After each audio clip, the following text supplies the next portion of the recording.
TV. I'm with Evelyn. She is a sophomore at our school, and she has hung up a myriad of posters to show the wonderful women in our history during, well, Women's History Month.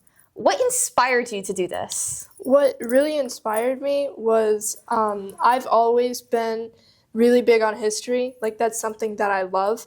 But I haven't been taught a lot about women's history. And there are all these beautiful, amazing women that empower others. And I haven't learned about them. So I wanted everyone else to get a chance to learn too.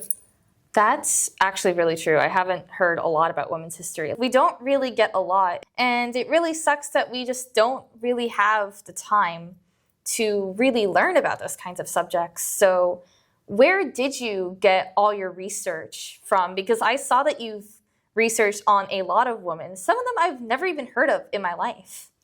A lot of those women I haven't heard a lot about. My mom and my dad do teach me a lot about women's history, which I'm very grateful for. Lucky. But I actually, my mother's a teacher, so there's a website called Teacher Pay Teacher, and they have posters and everything about women, so I got to look through that and choose the ones that I thought would fit best at Armwood, and I think would be most beneficial for people to see. Oh, okay. So yeah, that's where you got all your posters from. How'd you get the admin in on this? Because I do see the stamp of approved APA on all the posters. So actually, it was a lot easier than I thought it was going to be. All I really had to do was email Miss Langston. She was very, very open to it, and she was very happy that someone else had, like, that passion for the women's history.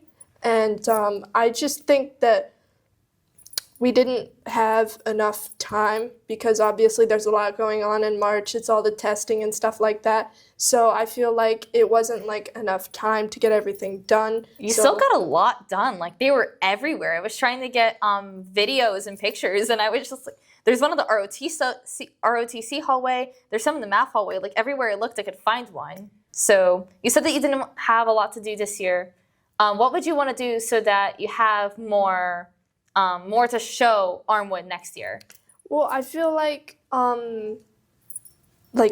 this year I only had like stuff that I could print out and put up on the walls, but I feel like we could do more. Like during Black History Month, there were lots of posters up, and there were doors, and I thought the doors were really cool, and I thought that people could like do doors of women that really don't get recognized, because honestly, when I think of Women's History Month, there are like only a few women that come to mind that everybody really knows. Yeah, but you really picked a good variety, and maybe you could work with Girls Empowering Girls or whatever that club. There is a club along the names of that could probably be very, very receptive.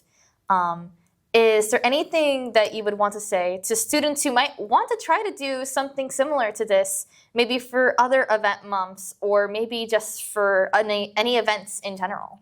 Well, really, I think the main thing is that you have to have that passion, and you can't let that passion just slip because someone else doesn't think that it's the best idea or something like that. Because I originally had the idea, and I was talking to friends about it and peers, and a lot of them were really receptive and really agreed with me, and so I'm just glad that people have that passion, and talking to people with the same passion as you will really help you and really fire you up and get you that motivation. Yeah. And well, students at Armwood could see just what a great effort you've done. You have really done a lot in such a short scope and time frame too. Thank you so much for your time. Thank you. I'm glad to have had you here, and again, congratulations on what you've done. Thank you so much.